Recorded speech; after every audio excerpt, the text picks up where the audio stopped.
Dear God, I am 14 years old. I have always been a good girl. Maybe you can give me a sign letting me know what is happening to me. He say, you better shut up and get used to it, but I don't ever get used to it. Dear God, my mama dead. When I was pregnant the first time, she asked me whose the baby is. It'd break her heart, so I say it's God's. Then she asked me what happened to the baby.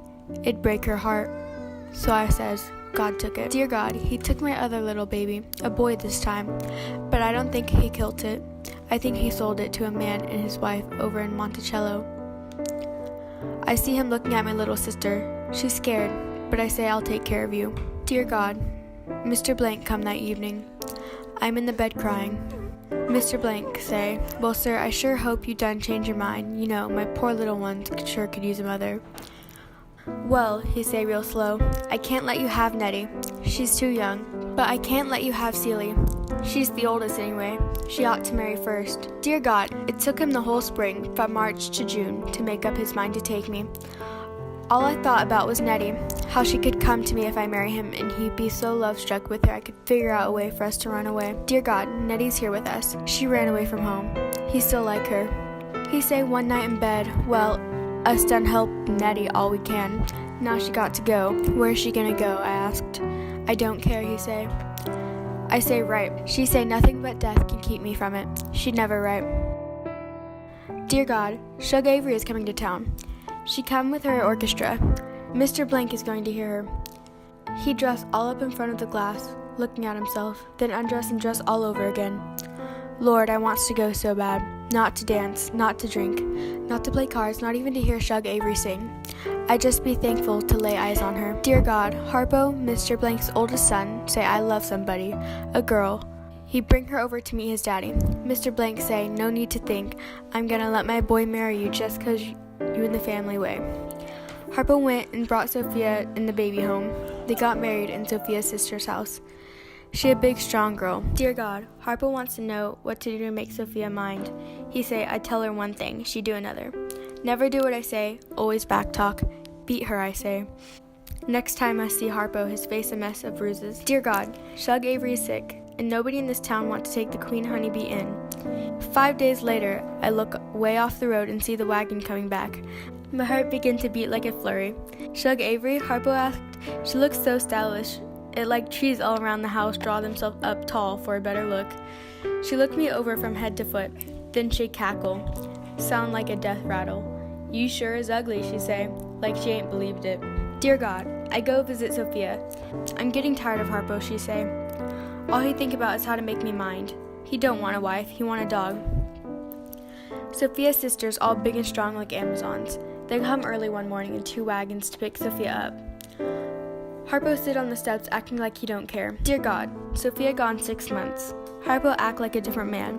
Every evening after he leave the field, he knocking down and nailing up. What you building, I asked. Juke joint, he say. Shug say his place not much compared to what she used to, but she think maybe she might grace it with a song. One night while Shug singing a hot one, who should come prancing through the door of Harpo's but Sophia. She her usual stout and bouncy self. Let's dance, Harpo say. Harpo little girl from Sulk. She a nice girl, but she like me. She do anything Harpo say. He give her a little nickname. Call her Squeak. Dear God, Sophia in jail for sassing the mayor's wife, I say. Sophia's not gonna last, say Mr. Blank. Us gotta do something. Harpo mope. Dear God, Shug right she got a big surprise, and she intended to bring it home for Christmas. Christmas morning, us hear this motor outside the door. Shug, I say, and put my arms out, but before I know anything, a skinny big toothed man wearing red suspenders is all up in my face. This Grady, Shug say, this is my husband. Dear God, this the letter I've been holding in my hand. Dear Celie, I know you think I am dead, but I am not. I've been writing to you over the years, but Albert said you'd never hear from me again, and since I never heard from you all this time, I guess he was right. But if this does get through, one thing I want you to know, I love you, and I am not dead. And Olivia and Adam, your children, are fine. We are all coming home before the end of the year. Your loving sister, Nettie. Dear Celie, I live with a young family. Corinne and Samuel and their children, your children, are part of a group called missionaries. They feel they were born for missionary work in Africa. It is a miracle, isn't it? And no doubt impossible for you to believe. But on the other hand, if you can believe I am in Africa, and I am, you can believe anything.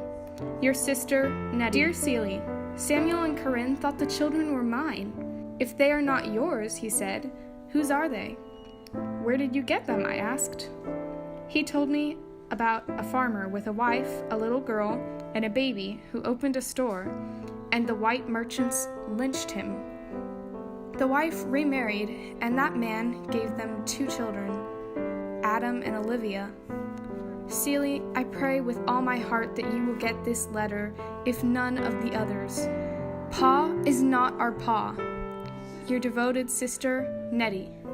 Dear God, that's it, say Shug. Pack your stuff. You're coming back to Tennessee with me.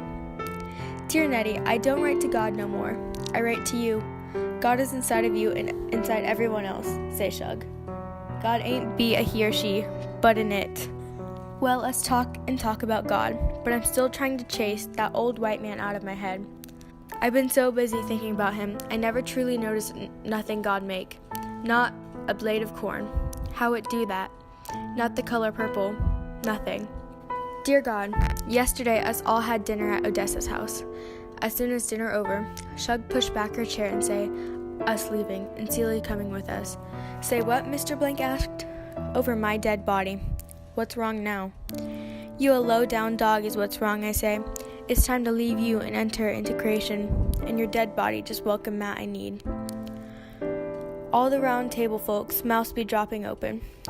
Dear Nettie, I'm so happy. I got love, I got work, I got money, friends, and time, and you alive and be home soon with our children. Harpo and Sophia's house new, and a lot bigger than before. Mr. Blank is so clean, his skin shine, his hair brushed back. He act like he trying to get religion. Dear Nettie, dear God, dear stars, dear trees, dear sky, dear peoples, dear everything, dear God, thank you for bringing my sister and our children home. For once, I don't feel old at all, and us so happy. Matter of fact, I think this is the youngest I've ever felt.